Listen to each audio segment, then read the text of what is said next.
ก็ยกมือ10 นิ้วกราบนอบน้อมบันตาอภิวาทน้อมระลึกถึงอย่างพระอรหันตสัมมาสัมพุทธเจ้าผู้แสวงหาซึ่งประโยชน์อันยิ่งใหญ่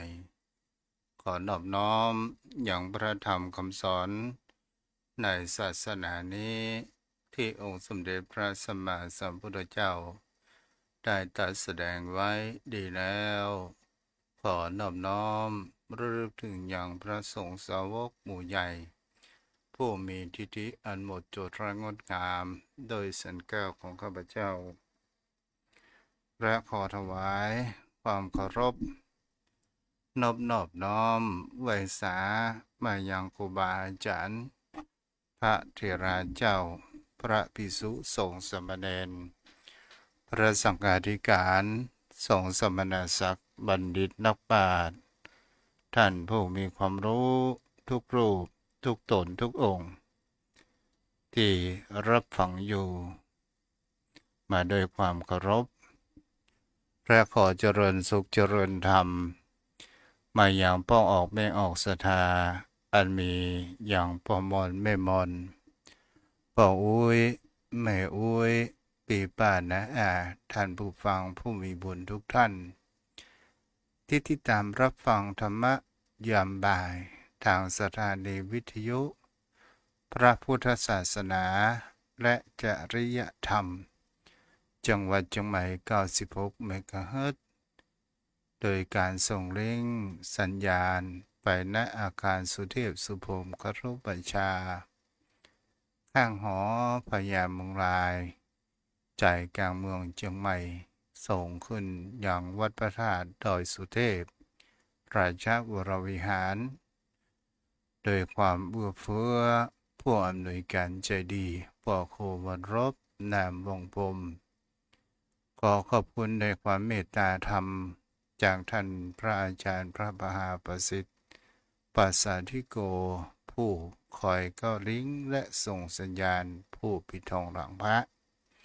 ส่งให้อย่างยมพ่อยมแม่ผู้มีขึ้นหัวใจอันเป็นธรรมะรับฟังอยู่กันเป็นประจำกับทุกเจ้าตนตัวอาตมะภาพพระครูไพศาลสุตกรเจ้าอาวาสวัดทุ่งประเกตตำบลหนองหานอำเภอสันทรายจังหวัดเชียงใหม่ออกในนามคณะสงฆ์จังหวัดเชียงใหม่และในนามคณะสงฆ์อำเภอสันทรายโดยการมีอธิบดีสงฆ์เจ้าคณะอำเภอสันทรายหลวงพ่อท่านพระครูกุศลธรรมวิจัยผู้บังคับบัญชาตลอดจนถึงท่านรองเจ้าคณะอำเภอสันทรายพระครูพิพัฒน์ศิรสังวรฝ่ายเผยแผ่ได้มอบหมายกล่าวกับผมหรือว่าอาตมาภาพได้มาอู้มาจ๋าเป็นกู้เป็นกีมกับโยมพ่อโยมแม่ท่านผู้ฟังทุกวันจันทร์และวันอังคารเวลาบ่าย3 โมงช่วงจะว่าฮ้อนก็ฮ้อนจะว่าอากาศพอให้พอดีมันก็อยู่ที่แห่งสภาพอากาศถึงจะมีความร้อนภายนอกแต่อย่าให้จิตใจร้อนถ้าจิตใจมีความเล่าร้อนแล้วอยู่ที่ไหนจะอยู่ห้องแอร์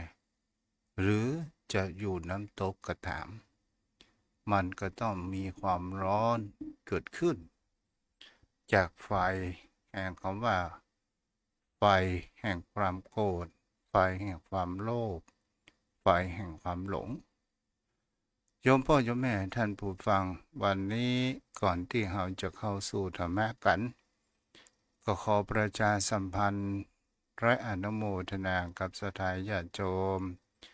โยมพ่อโยมแม่ท่านผู้ฟังที่ได้ร่วมใจกันเป็นเจ้าภาพในการที่ทำบุญจัดซื้อที่ดินซึ่งจะจัดประปาทำบุญในวันที่15 ดือนเมษายนปีใหม่เมืองของเฮาจะได้มากได้น้อยก็บ่เป็นหยังเฮาก็ทำบุญเพื่อจะหาทุนทรัพย์1,000,000 บาทก็คงจะใช้เวลาสัก2-3 ปีตามหน้าบุญศรัทธาญาติโยมทั้งหลายก็สามารถที่จะติดต่อและทำบุญได้ถ้าทำบุญผ่านธนาคารบัญชีธนาคารกรุงไทยชื่อวัดทุ่งปะเก็ตตำบลหนองอาชื่อวัดทุ่งปะเก็ตหมายเลขบัญชีก็คือ375-074-7407หรือจะโทรถามที่เบอร์โทร063-163-9950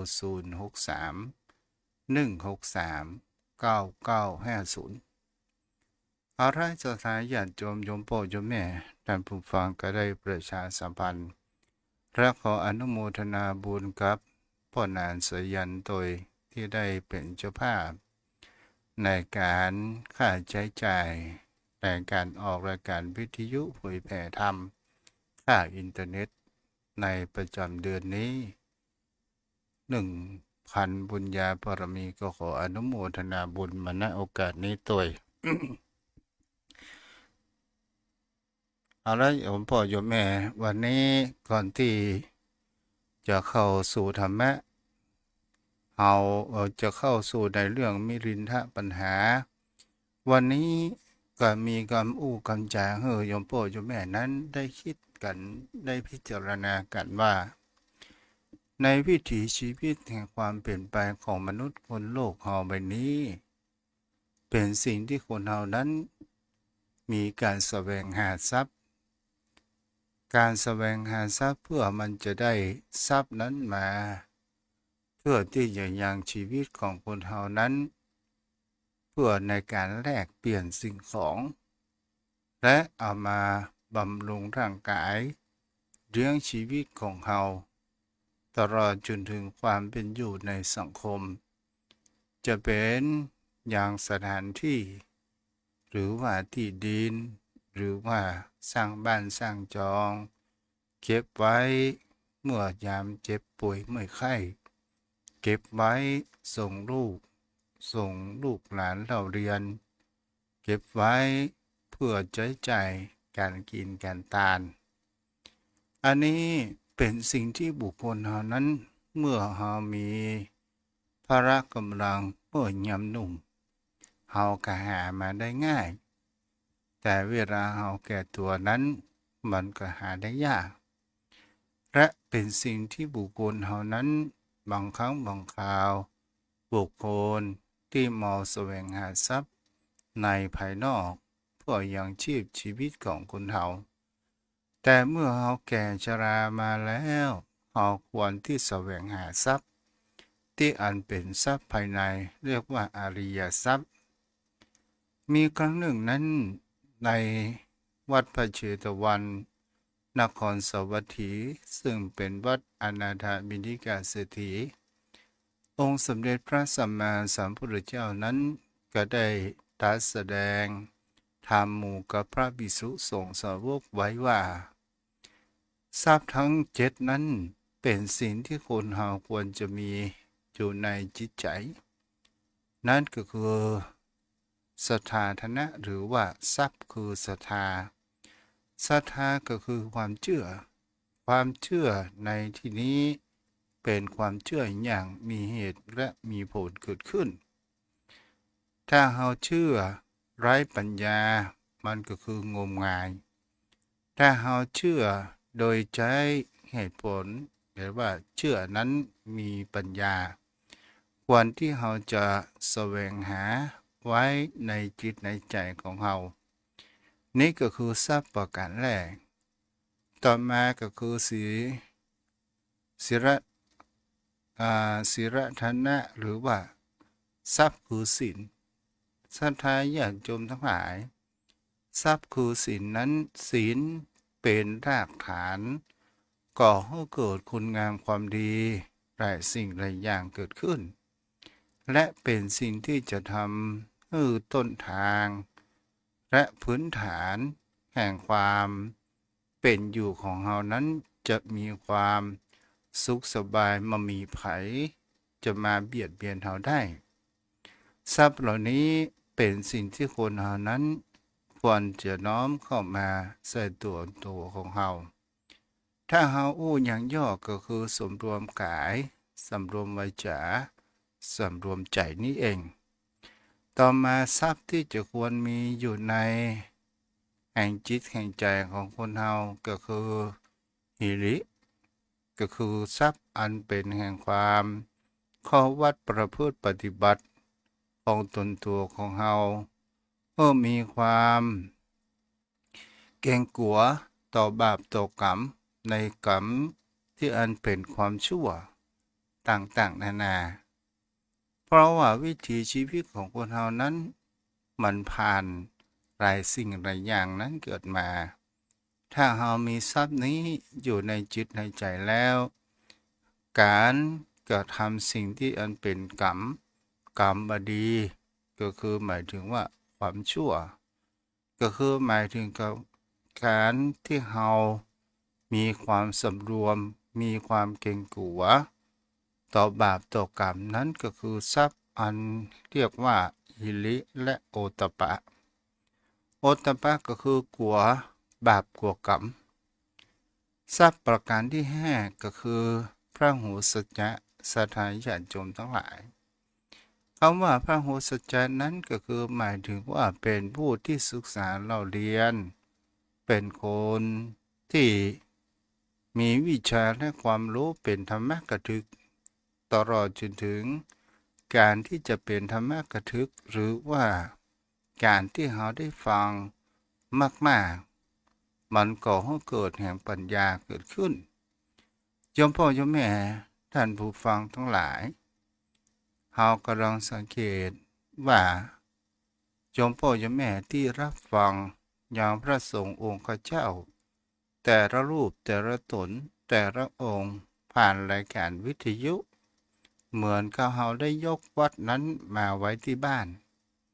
เราจะนั่งฟังนอนฟังหรืออย่างใดก็ตามแต่เราได้ฟังก็ถือว่าเรานั้นก็เป็นพระหูสูตรและเราก็ได้รู้บางสิ่งบางอย่างเราก็บันทึกและจดจำไว้ในจิตในใจตนตัวของคนเรานี่เอง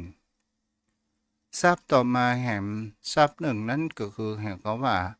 จาคะสถานญาติโยมทั้งหลายคำว่าจาคะการบริจาคการให้ทานมันเป็นการสิ่งที่ทำให้การเอื้อเฟื้อเผื่อแผ่เพื่อเราที่จะได้นำมาซึ่งความที่เราได้มีน้ำจิตน้ำใจสิ่งของความช่วยเหลือจะถวายทำบุญไว้ในพระพุทธศาสนาก็ตามหรือเราจะทำบุญกับผู้คนก็ตามหรือสัตว์เดรัจฉานก็ตามก็ถือว่าเรานั้นเป็นผู้มีน้ำจิตน้ำใจมีจาคะมีความเอื้อเฟื้อเผื่อแผ่และทำไมเราต้องให้ทานเล่าศรัทธาญาติโยมทั้งหลายการให้ทานก่อให้เกิดแห่งความมีเสน่ห์อยู่ในกับตนตัวของเราเองบุคคลใดก็ตามถ้าเป็นคนที่มีความเอื้อเฟื้อเผื่อแผ่ในการสร้างทานในการให้ทานมันก็ก่อให้เกิดแห่งบุคคลรอบข้างได้เกิดแห่งความรู้จักและคุ้นเคยและมีความผูกมิตรสัมพันธ์ไมตรีถึงไม่ใช่ญาติก็จะเป็นญาติทางธรรมถ้าอยู่ใกล้กันแล้วเป็นคนที่มีแห่งคำว่าความตนีที่เหนียวเอื้อเฟื้อเผื่อแผ่ไผถึงจะเป็นญาติมันก็เหมือนปัจจัยญาตินี่เป็นสิ่งที่เรานั้นจะหันได้ว่าคนเราทุกคนนั้นอยู่คนเดียวได้แต่คนเราทุกคนนั้น จะต้องอยู่การเอื้อเฟื้อเผื่อแผ่ต่อมาก็คือทรัพย์อันเป็นปัญญาก็คือความเข้าใจท่องแท้ในเรื่องแห่งกฎของธรรมชาติบนโลกใบนี้และเฮาฮู้อย่างมีเหตุมีผลปัญญาก็คืออันเกิดจากการที่เฮาได้ฟังเกิดจากการที่เฮาได้คิดอันเกิดจากการแห่งการประพฤติปฏิบัติของตนตัวของคนเฮานี้เองเมื่อเฮามีปัญญาแล้วเฮาสามารถที่จะกำจัดอวิชชาความมืดบอดนั้นลงไปได้ทรัพย์ทั้งเจ็ดนี้พระพุทธองค์นั้นได้ตรัสว่ามีค่ามากกว่าทรัพย์ภายนอกอันจะเป็นแก้วแหวนเงินทองต่างๆนานาเพราะว่าทรัพย์ภายในนี้มันก่อให้เกิดแห่งความผูกพันก่อให้เกิดแห่งกัลยาณมิตรก่อให้เกิดแห่งคำว่าหนทางที่จะสั่งสมไปสู่มรรคผลนิพพานนั้นได้นี่ก็คือเป็นทรัพย์เรียกว่าทรัพย์ภายในแห่งจิตแห่งใจคนเหล่านั้นสามารถที่จะน้อมเข้ามาในจิตในใจของเรานั้นได้ถึงมันเป็นนามธรรมแต่มันก็ทำให้เรานั้นอิ่มอกอิ่มใจและมีความสุขเกิดขึ้นส่วนทรัพย์ภายนอกนั้นมันก็จะต้องมีพอยังชีพชีวิตตนตัวของคนเรารอดไปจนถึงหมดอายุไขถ้าเรามีมากเกินไปมันก็เป็นทุกข์บ่มีมันก็เป็นทุกข์มีพอมีพอกินพออยู่พอใจพอใจมักบ่เป็นหนี้บ่เป็นค่าไผก็พอแล้วสถาญาติโยมทั้งหลายต่อมาจะได้อู้ในเรื่องแห่งเขาว่าเมรินาปัญหาสถาญาติโยมทั้งหลายในตอนที่แล้วเนี่ยก็ได้มาถึงตอนที่ยังอามาตย์อนันตกายอามาตย์ได้มากราบทูลนิมนต์ยังพระนาคเษนเข้ายังพระราชนิเวศหรือว่าพระราชวังกับพระภิกษุสงฆ์จำนวน80,000 รูปศรัทธาญาติโยมทั้งหลายและก็เป็นสิ่งที่จะหันได้ว่าเมื่อพระนาคเษนพร้อมสาวกของพระภิกษุสงฆ์สาวกของนาคเษนนั้นได้เข้าไปอย่างที่อยู่อาศัยในเมืองในวังของพระเจ้าเมรินศรัทธาญาติโยมทั้งหลายพระเจ้าเมรินนั้นก็ได้เตรียมจัดอาสนะต่างๆนานาก็คือมอบหมายให้กับอมาตย์ทหารผู้รับใช้ได้เตรียมอาหารกันกินและเตรียมอาสนะเมื่อยังพระนาคเษนกับพระภิกษุสงฆ์นั้นมาถึงแล้วก็ได้พระเจ้ามิลินนั้นก็ได้นิมนต์นั่งอาสนะและก็ได้ทำบุญตักบาตรแล้วก็ได้ยังแห่งน้อมระลึกถึงยังพระรัตนตรัยพระนาคเษนกับพระภิกษุสงฆ์สาวกนั้นพรปัตตาอนุโมทนาหมายแล้วก็ได้ฉันอาหารศรัทธาญาติโยมทั้งหลายได้ฉันอาหารฉันข้าวจังหันเจ้าแล้วก็เป็นสิ่งที่จะหันแห่งเขาว่าเมื่อสันเสร็จเรียบร้อยพระเจ้ามิรินก็ได้ตรัสว่าพระคุณเจ้าพระนาคเษนพระผู้เป็นเจ้าขอพระผู้เป็นเจ้าพร้อมด้วยพระภิกษุจำนวน10 รูปจงอยู่นี้เถิดอีกนอกนั้นให้กลับวัดไปก่อนศรัทธาญาติโยมทั้งหลายเมื่อเหตุการณ์ประการเช่นนั้นสันพัดอันยังเสร็จเรียบร้อย ล้างมือล้างไอยังเรียบร้อยนอสทาญาติโยมแล้วเมื่อพระเจ้ามิลินก็ได้ทำอาสนะที่ต่ำกว่ายามพระนาคเษนกันแล้วก็ได้สนทนาธรรมกันเกิดแห่งความอยากจะสนทนาธรรมแล้วก็ได้ถามว่าโอ้พระผู้เป็นเจ้าก็คือพระนาคเษนเราจะใจว่าพระคุณเจ้าดีกว่าเนาะพระคุณเจ้าวันนี้เราจะมาสนทนาธรรมเรื่องอะไรกันดีพญามิลินถามพระนาคเษนนั้นก็บอกว่าอ้าวท่านพระราชามหาบพิตรมหาบพิตรจะตัดถามเรื่องอะไรก็สนทนาธรรมกับเรื่องนั้นมหาบพิตรอยากจะถามอะไรเล่าโอ้สถายญาติโยมทั้งหลายพญามิลินนั้นก็ได้ถามว่าถามเรื่องบรรพชาดีกว่าพระคุณเจ้าได้ถามมาเลยถามว่าการบวชเนี่ยของของบรรพชิตเนี่ยเพื่อประโยชน์อย่างไหนเพื่ออะไรกันโอ้สถาญาติโยมทั้งหลายเป็นสิ่งที่จะหันได้ว่าพระนาคเษนนั้นก็บอกว่าโอ้พระภิกษุสงฆ์ที่บวชเข้ามาในพระพุทธศาสนานี้ที่เขาบวชมาเพื่อกำจัดแห่งความทุกข์ให้มันดับทุกข์ให้เป็นอนุปทาปรินิพพานปน้องว่าแปลว่าการดับยังไม่มีเชื้อสัตยาติโยมทั้งหลายพญามิรินก็บอกว่าพระคุณเจ้าบวชประโยชน์เช่นนั้นใช่หรือไม่พระนาคเษนก็บอกว่าหาไม่ได้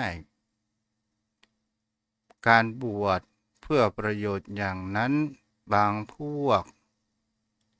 มีความจุดมุ่งหมายไม่เหมือนกันในการบวชแต่เราบวชเพื่อที่จะกำจัดกิเลสให้ดับทุกข์อย่างไม่เหลือแต่ตอนนี้ยัง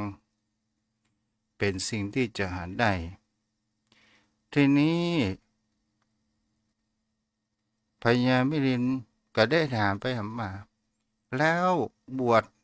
รูปอื่นๆพระคุณเจ้าเขาบวชเพื่ออะไรกันที่บอกว่าบางคนบวชเพื่ออะไรกันพระนาคเษนก็บอกว่าโอ้บางคนก็บวชหนีพระเจ้าแผ่นดินก็คือหนีพระราชเปิดเขาว่าหนีพระราชภัยบางพวกก็บวชหนีโจรบางพวกก็บวชหลบหนี้บางพวกบวชเพื่ออาศัยการเลี้ยงชีพผู้ใดบวชดีผู้นั้นบวชเพื่อประโยชน์อย่างนั้นในที่นี้สถาญาติโยมทั้งหลายฉะนั้นวัตถุการประสงค์ในการบวชของคนเฮานี้จะหันได้ว่าพระนาคเษนนั้นแท้ที่จริงแล้วความมุ่งหมายคนเฮานั้นมันมีมาเหมือนกันแต่เฮาอย่ามองในภาพรวมว่าบางคนก็บวชมาเพื่อกำจัดกิเลสอิ่มในกายจังโลกภายนอกอันเป็นสิ่งที่ยั่วยุก่อให้เกิดแห่งความทุกข์ก่อให้เกิดแห่งอันตรายต่างๆนานาหมายถึงคำว่าอิ่มกายและศรัทธาญาติโยมทั้งหลายและบวชมาเพื่อจะประพฤติปฏิบัติกำจัดแห่งความทุกข์นั้นก็คือกำจัดกิเลสที่มันก่อให้เกิดความทุกข์อย่างไม่มีชิ้นเชื้อเรียกว่าอนุเทสะอนุเทอนุปทาปรินิพพานก็ ก็คือดับอย่างมามีชิ้นเชื้อแต่ในผู้คนเฮาในยุคปัจจุบันบางคนก็นั้นก็บวชมาเพื่อการศึกษาบางคนก็มาบวชเพื่อจะมาผ่านเข้าสุขบางคนก็บวชมาเพื่อหนีคดีบางคนก็บวชมาเพื่อยังเลี้ยงชีพของตัวเองอันนี้ก็คือเป็นสิ่งที่เราจะหันกันได้ถ้าว่าบวชเพื่อการศึกษาก็คือเราจะหันได้ว่าภาคเหนือของเรานั้นจะบวชตั้งแต่เป็นสมณเณรไปถึงจนเป็นพระภิกษุสงฆ์อย่างตนตัวอาตมาภาพก็เช่นเดียวกันบวชแต่ตั้งแต่เป็นสมณเณรเรียนจบป .6 ปฐม6ก็เข้าวัดเข้าวาและก็เรียนศึกษามาอยู่เรื่อยๆและก็มีจิตใจศึกษาทั้งรักธรรมคำสอนของพุทธองค์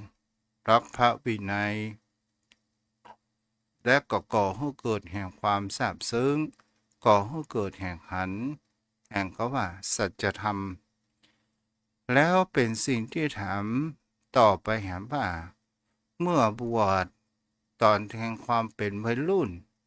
มีจิตใจเป็นอย่างไรเป็นวัยรุ่นนั้นมันก็เป็นสิ่งที่เราจะเห็นได้ว่ามันก็มีความเล่าร้อนตามภาษาของวัยรุ่นอยากรู้อยากเห็นอยากได้อยากมีอยากเป็นบ่รู้สุขบ่รู้ทุกข์กันหยังศรัทธาญาติโยมทั้งหลายแล้วต่อมาก็เป็นสิ่งที่จะหันได้ว่าครูบาอาจารย์ก็ได้บอกกล่าวสั่งสอนเพื่ออยู่ในพระธรรมวินัยเพื่อมีความสำรวมในความเป็นสมณะในความเป็นพระบรรพชิตในเพศของบรรพชิตนี้เกิดขึ้นซึ่งมีธงชัยก็คือผ้ากสาวพัดปกคลุมเอาไว้เพื่อมือเฮานอกลู่นอกทางและก็ได้ศึกษาและปฏิบัติมาศรัทธาญาติโยมทั้งหลายและก็เป็นสิ่งที่เราจะหันและสังเกตเห็นได้ว่านี่คือการบวชกันเพื่อการศึกษาคนที่บวชตั้งแต่สมณเณรนั้นส่วนมากก็จะเป็นลูกเจ้าให้เจ้านาลูกคนยากคนจนบางครั้งบางคราวพ่อไปที่แม่ไปที่เอาลูกฝากกับแม่อุ้ยก็เอาไปฝากกับวัดกับวาอย่างนี้เป็นต้นศรัทธาญาติโยมทั้งหลายเป็นสิ่งที่คนเฮานั้นจะหันได้ว่าฐานแรกคนเฮาก็จะต้องมีการศึกษาแต่การศึกษาถ้ามันขัดเกลาแห่งจิตขัดแห่งใจของคนเฮานั้นกิเลสนั้นมันเบาบางลงไปก็เป็นสิ่งที่ดีที่สุดเกิดขึ้นแต่ถ้าว่าบวชมาเพื่อจะสั่งสมทรัพย์เพื่อราบสักการะนั้นก็หมายถึงว่าบวชมายังมีกิเลสหนาอยากจะร่ำจะรวยอันนี้เป็นสิ่งที่ผิดต่อมาบวชหนีพญาติพญามก็มีสถานญาติโยมทั้งหลายเมื่อบวชเข้ามาแล้วหายจากพญาติพญามก็มีบวชตัดเหล้าก็มีเนาะนี่ก็เป็นสิ่งที่คนเฮานั้นจะหันกันได้ในที่นี้พระนาคเษนก็ได้บอกว่าการบวชนั้นมันมีหลายอย่างบางคนก็บวชหนีราชภัยบางคนก็หนีโจรบางคนก็ลบเจ้าหนี้เจ้าศีลอันนี้คือในพญามิลินและตัวเจ้าได้มาขยายไปแหมน้อยนึงพระเจ้ามิลินนั้นก็ได้บอกว่าพระคุณเจ้าบวชเพื่ออะไรอย่างล่ะพระนาคเษนก็ได้อาตมาภาพบวชมายังเป็นเด็กไม่รู้ว่าบวชมาเพื่ออะไรตอนแรกๆอาตมามีอาตมาภาพคิด เห็นว่าสมณสักยบุตรเหล่านี้เป็นคนมีปัญญาท่านคงให้เราศึกษาสำเนียกตามดังนี้เพราะให้อาตมาศึกษาสำเนียกพึงให้ทราบบรรพชาก็มาเพื่อประโยชน์สิ่งนี้สาธายาจนทั้งหลายถ้าเฮาอู้เป็นภาษากำเมืองของเฮานี่ก็คือหมายถึงเขาว่าเออตู้เจ้าไปบิณฑบาตที่บ้านอีแม่หันแล้วก็คือเฮาหันแล้วจิตใจของเฮาตกวัดอีแม่อยากจะให้เฮาไปบวชไปเป็นขยมก่อนแล้วก็เปิ้นกับบรรพชาทีแรกเฮาก็บ่ฮู้ว่าบวชมาเพื่อหยังโอ้หันครูบาอาจารย์อบรมสั่งสอนแล้วเพื่อที่จะมากำจัดกิเลสและมีปัญญาเพื่อแสวงหาออกจากแห่งความทุกข์อันนี้เป็นสิ่งที่จะเห็นได้ว่าพญามิลินนั้นกันว่าโอ้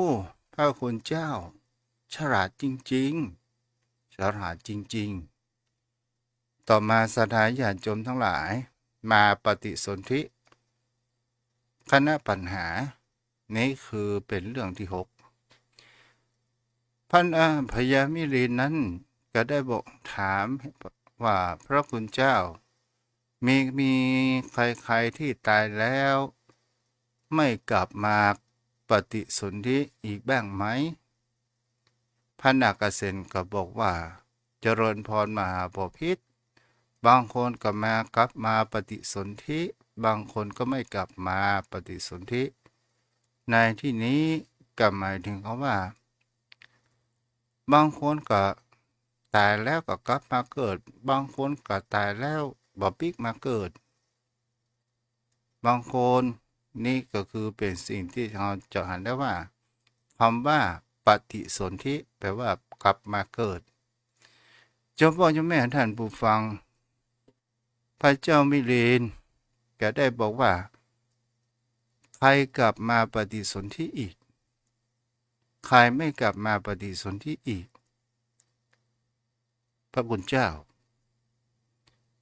พระนาคเษนก็บอกว่าผู้มีกิเลส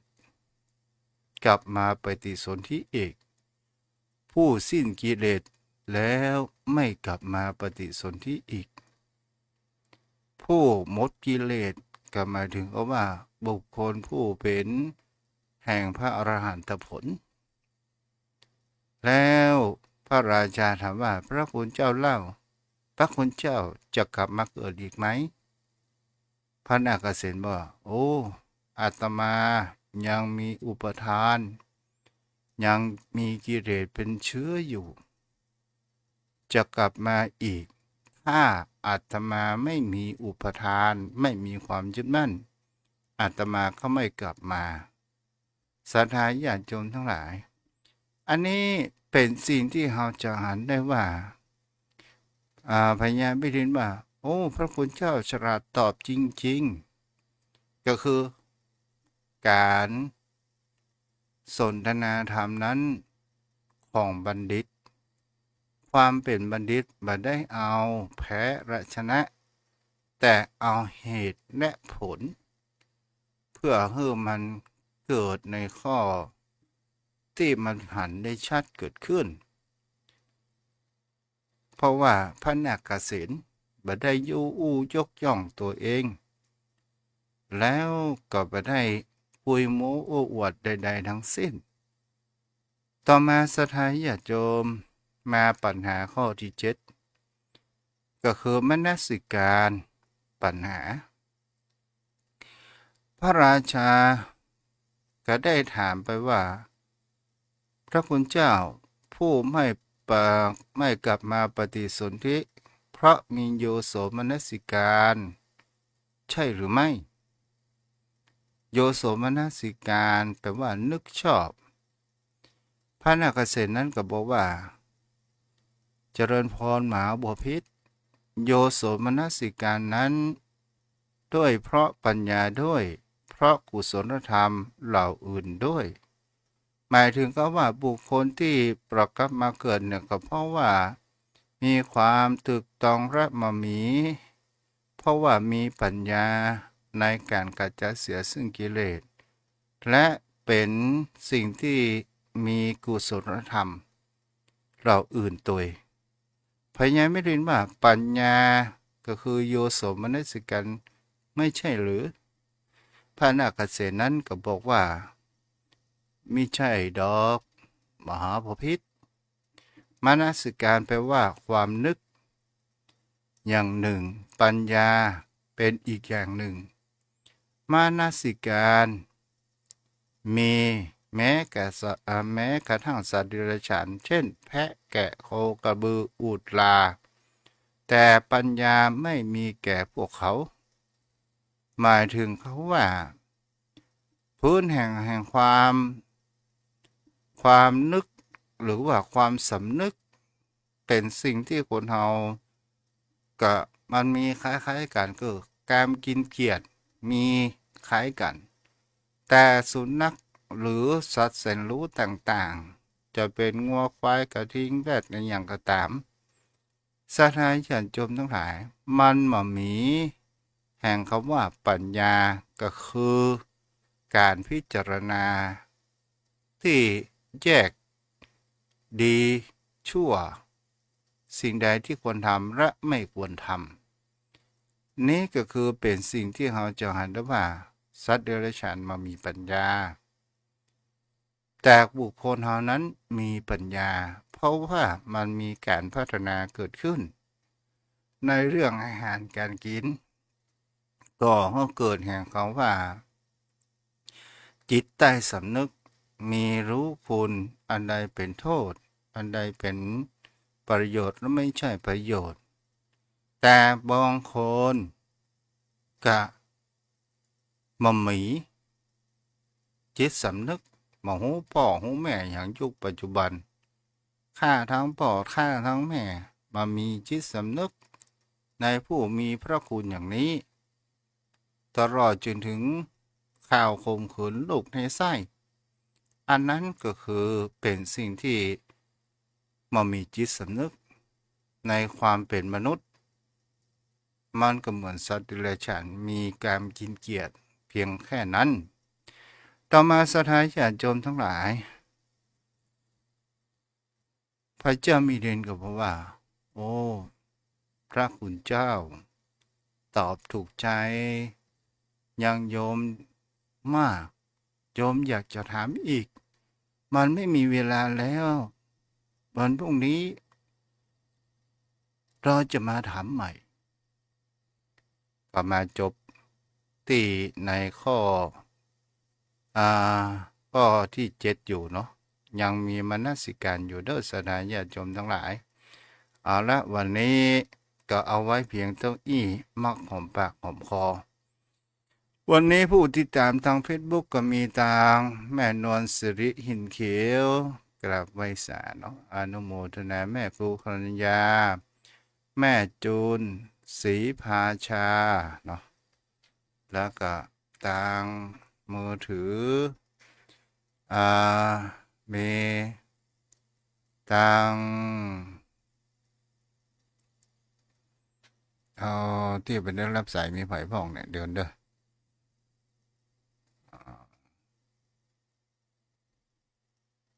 วันนี้มามีไผ่แล้วเดี๋ยวแม่หอมป่าซางเนาะแล้วก็13นี่ของไผ่หมูเนาะเอาละโอ้พอนั้นสัก5 นาทีเนาะได้ก็จะได้สนทนาธรรมกันไปเนอะพอนั้นเตรียมรับโทรศัพท์เด้อโอ้ที่ตั้งของเฮาวินัยอ่ะ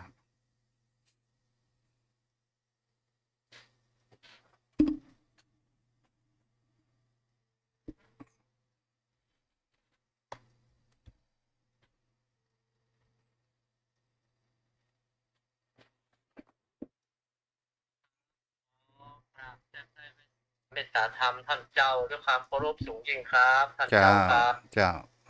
กราบไหว้สาครับ วันนี้ฟัง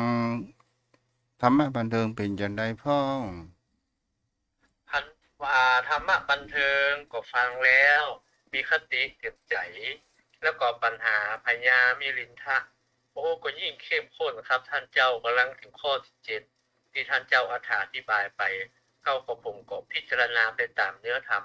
ในความรู้ของนักปราชญ์ครับซึ่งเป็นความรู้ที่ลึกซึ้งครับท่านพระคุณเจ้าครับ เจ้าถูกต้องเนาะเพิ่นเหมือนที่ท่านเจ้าว่าเพิ่นบ่ได้เอาชนะค้าคานกันด้วย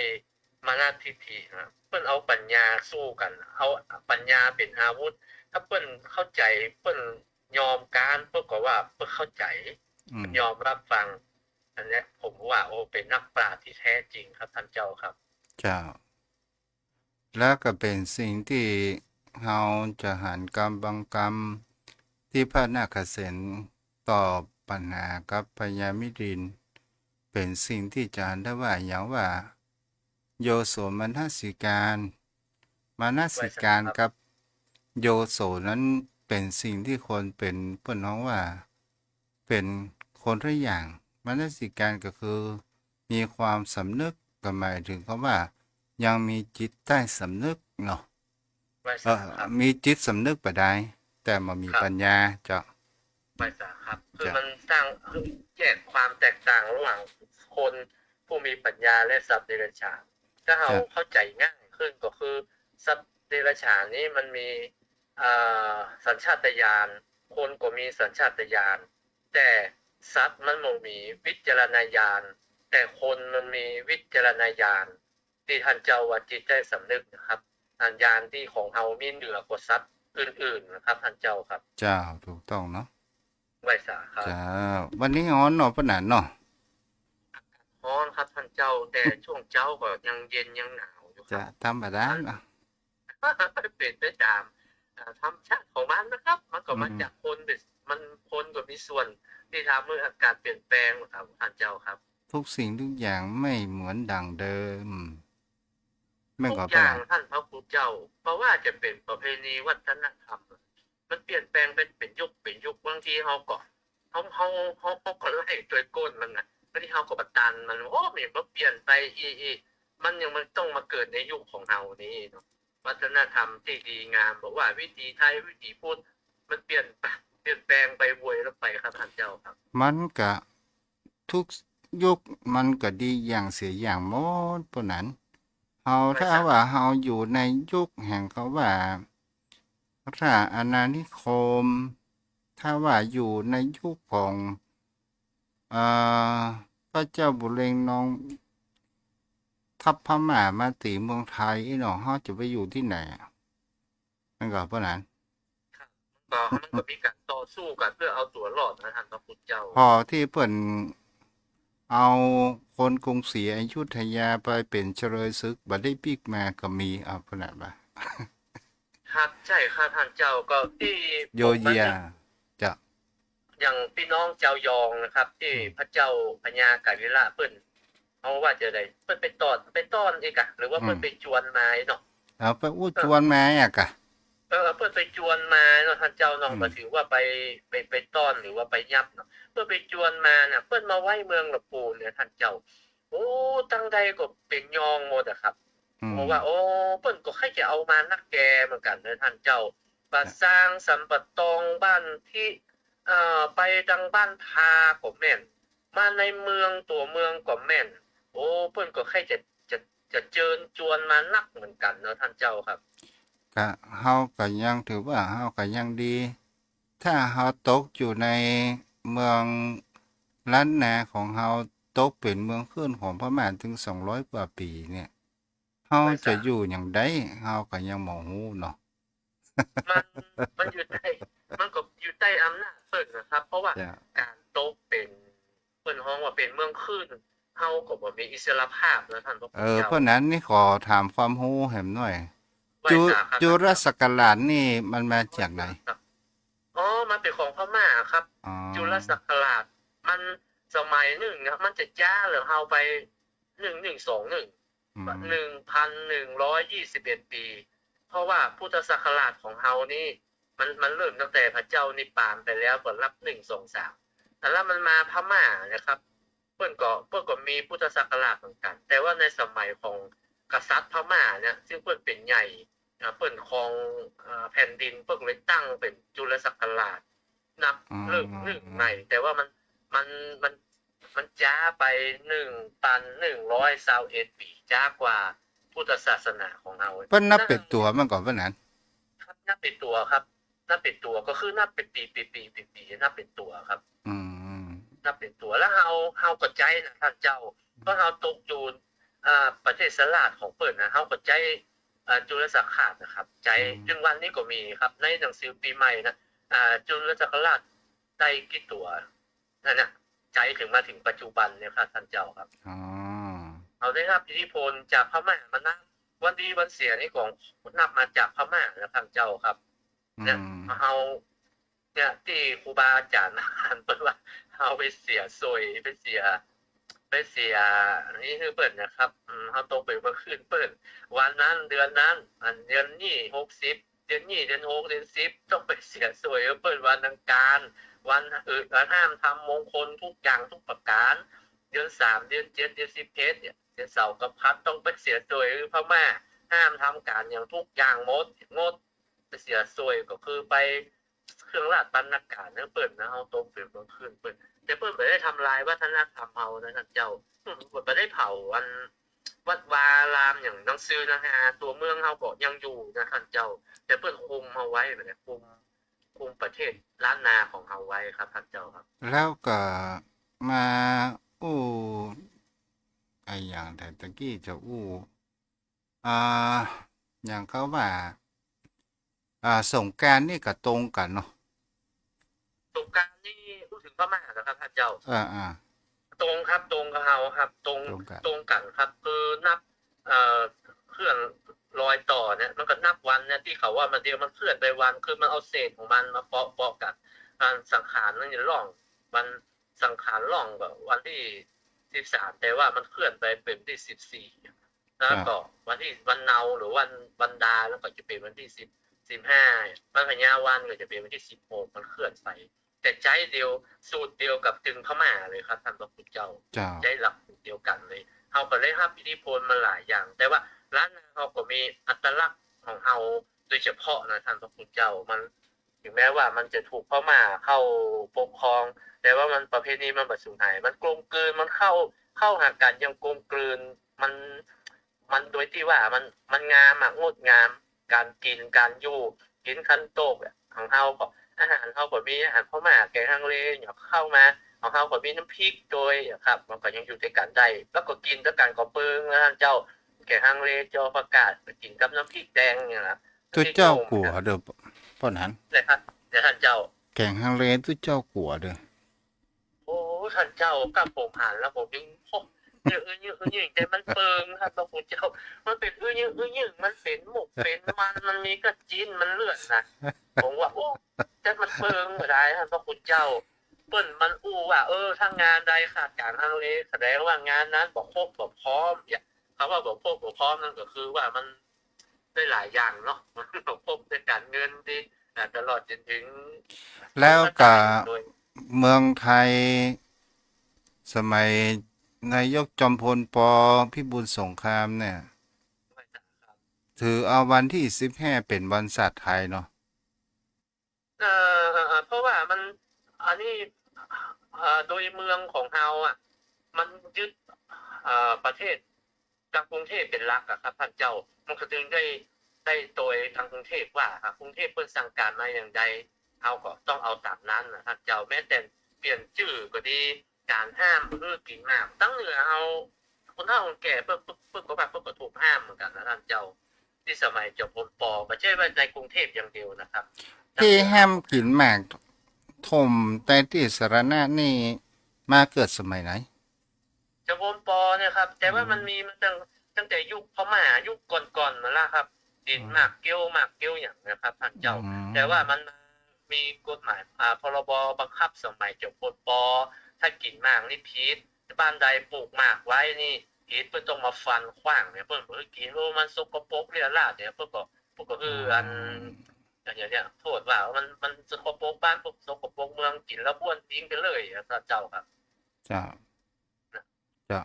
พอเอาพอใจสมควรเนาะกฎหมายราชการครับกราบไหว้สาท่านเจ้า ด้วยความเคารพอย่างสูงยิ่งครับก็มาฟังมิลินทาปัญหาใหม่ในวันต่อๆไปกำลังม่วนครับเหมือน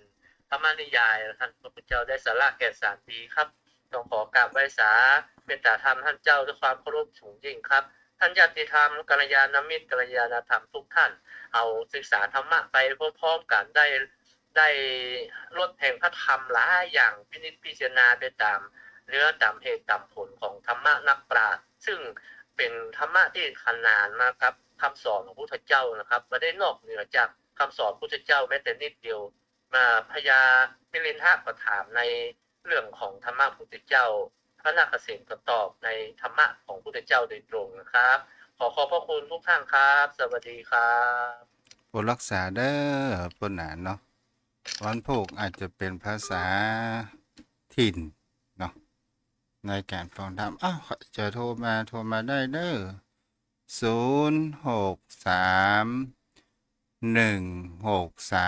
9950063 163 9950ติดต่อเข้ามาได้เด้อที่เบอร์โทร063 163 9950063 163 9950แม่ก้อยรับฟังอยู่เนาะรับฟังอยู่อนุโมทนาเด้อ063 163 9950เอาแม่ก้อยเจริญพรแม่ก้อยเดินด้วยแม่ก้อยเด้อเจ้าเจ้ารับฟังอยู่เนาะได้ฟังอยู่เจ้าตั้งแต่ต้นมาละจ้าดีละฟังแล้วเข้าใจดีก็ใจดีเจ้าเจ้าอนุโมทนาเด้อเจ้าเที่ยวมาฟังเล่าเหมือนถ้ามาอำนวยเป็นเล่าในการมันคนละคนแม่ปัจจัยว่าบอกตู้วังตู้ปณิธานมาเล่าฟังเที่ยวของอะไรอย่างของเนี่ยเออมิลินถ้าปัญหาเนี่ยก็จะเอานี้ไปจนจบตู้เจ้ามันคนละตนแม่เอกลักษณ์บ่เหมือนกันนะแม่เด้อเจ้าเราฟังแม่ก็รอฟังนี่เนอะจะบุญรักษาได้ไหมเด้อเจริญพรจ้าเราฟังอยู่กับพระอาจารย์เป็นกำลังใจให้เจ้าค่ะจ้าบุญรักษาร้อนไหมร้อนกับพระอาเมืองจารเลนย์ที่เมืองเลนร้อนเหมือนกันนะพระอาจารย์จ้า34 องศาเนาะค่ะพระอาจ้าจารย์บุญรักษาเด้อพระอาจ้าจารย์พระอาจ้าจารย์เป็นกำลังใจให้กับพระอาจารย์จ้าคนละตนเด้อคนละสไตล์เปิ้นก็บ่ได้คิดเหมือนเฮาก็บ่ได้คิดเหมือนเปิ้นก็บ่อู้เหมือนเฮาก็บ่อู้เหมือนเปิ้นถ้าถูกจริตท่านใดก็ฟังท่านนั้นไปเนาะเจริญพรเจ้ากับไว้สายเจ้าพระครูเจ้าฟังหนูเนอโอ้หมดดีเจ้าเจ้าบุญรักษาเด้อแม่พลอยเนาะ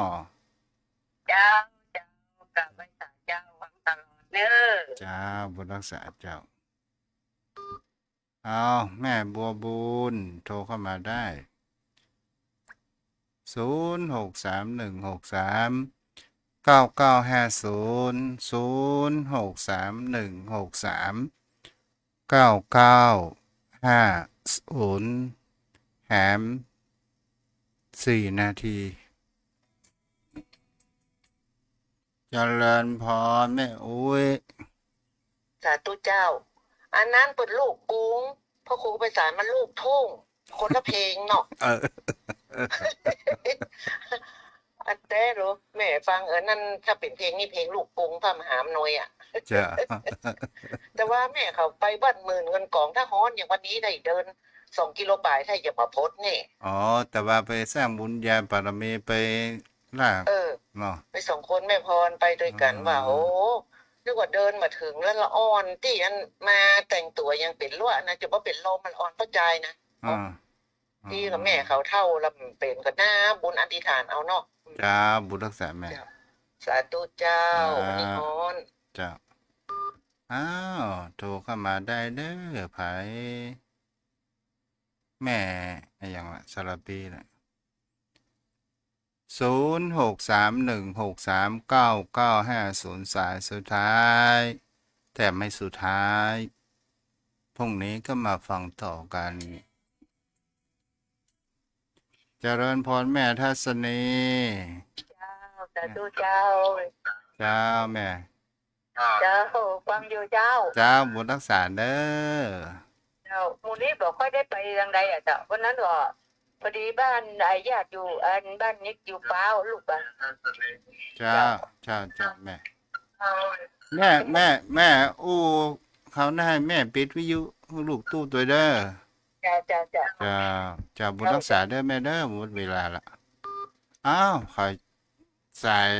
ซ้อน2-3 สายเด้อโทรเข้ามาได้0631639950แม่ไม่เจริญพรแม่ในแม่จะ เอา ไป ว่าสาธุ เจ้าฟังอยู่เนาะ ว่าสาธุฟังอยู่เจ้าพระครูเขามาจุดจุดเลย เจ้าเอาจนจบแน่นอน น่าจะถือวินาฟ้าเข้าใจจะดี เจ้า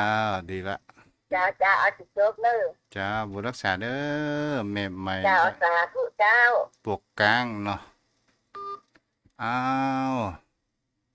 าโทรหาได้อยู่โอ้13 สายกันเนาะเรื่องครับ0631639950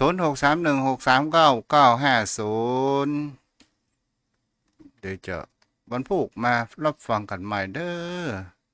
เอาละมามีผ่ายแล้วเนาะโอ้มีเจริญพร